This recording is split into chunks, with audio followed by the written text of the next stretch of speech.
Republican-led states may experience the most severe consequences from drastic reductions in NIH medical funding, coinciding with a concerning rise in maternal mortality rates across the United States. Just days after the Trump administration announced its plan to slash billions of dollars from biomedical and behavioral research funding, a researcher at a Pennsylvania maternal health research center shared her concerns with Dr. Megan Lanefall, expressing the possibility that these cuts could force her to abandon academia entirely. This drastic reduction in funding threatens numerous research areas, particularly the crucial efforts to combat the alarmingly high U.S. maternal mortality rate, which significantly surpasses that of other developed nations. These cuts not only jeopardize vital breakthroughs, but also risk driving promising young scientists away from the field, according to women's health experts. Late last week, the Trump administration declared that the National Institutes of Health, NIH, would reimburse only 15% of researchers' indirect costs, which cover essential expenses like staff salaries and laboratory maintenance. Typically, these indirect costs account for approximately 50% of the budget for prestigious universities. With such a low reimbursement cap, scientists and their institutions warn that research will become unsustainable. A court order earlier this week temporarily suspended the policy, a decision reportedly prompted by the Elon Musk-led Department of Government Efficiency, DOGE, casting considerable doubt on the future of the NIH, the world's leading public funder of biomedical research. In 2023, the NIH allocated over $35 billion in grants. The new policy, if implemented, would jeopardize at least $4 billion in funding, potentially causing far-reaching damage, severely impacting research institutions, particularly smaller ones, and compromising their ability to function effectively. The U.S. maternal mortality rate nearly doubled between 2018 and 2022, with alarmingly disproportionate increases among Black and Indigenous expectant or new mothers. States that voted for Donald Trump may bear the brunt of the NIH cuts, as they grapple with some of the nation's highest maternal mortality rates. Numerous institutions housing maternal health centers, often focusing on improving maternal mortality outcomes among minority groups and rural communities, are poised to experience significant financial losses due to the NIH cuts. Stanford University anticipates a $160 million loss, affecting its center dedicated to reducing the risk of dangerous postpartum hemorrhages. The University of Utah, conducting research on the impact of drug addiction on pregnancy, faces a potential $45 million loss. The Guardian contacted numerous researchers receiving NIH grants for research on women's, children's, and parents' health.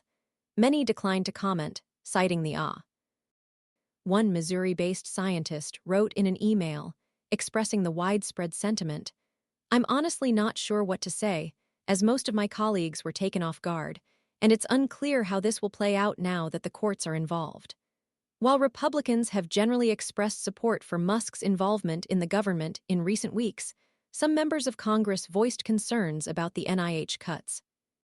Senator Shelley Moore Capito of West Virginia told The Washington Post, "It's pretty drastic, so I'm thinking we need to look at this."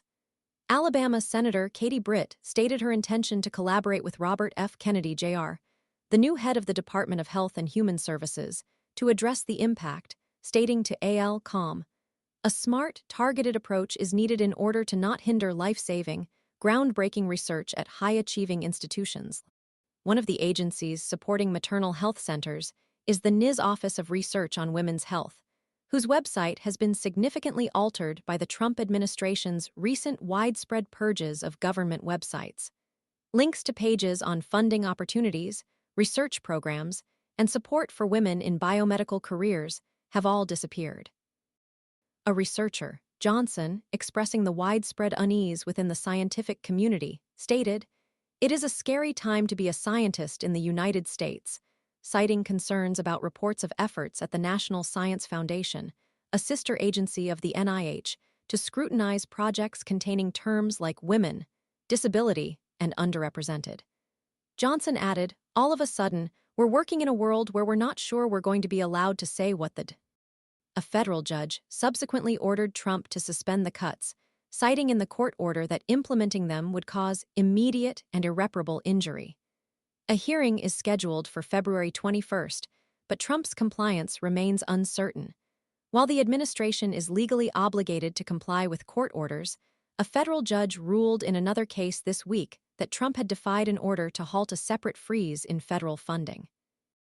Disregarding court orders could trigger a confrontation between the executive and judicial branches, potentially leading to a constitutional crisis.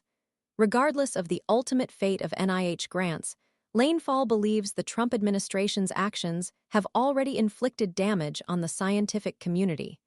Lanefall had to postpone a planned conference and inform postdoctoral students that they cannot proceed with research projects. She worries that maternal health centers, having established partnerships with local groups supporting initiatives like doulas and breastfeeding among Black women, will be unable to compensate these groups. Dr. Nancy E. Lane, a University of California, Davis, physician specializing in osteoporosis and osteoarthritis, who participated in a 2024 report advocating for increased NIH funding for women's health, is concerned about the PTEN. Between 2013 and 2023, a mere 8% of NIH grant funds were allocated to women's health research. Lane stated, "My career has tremendously benefited from the resources from the National Institutes of Health. It's what made me who I am.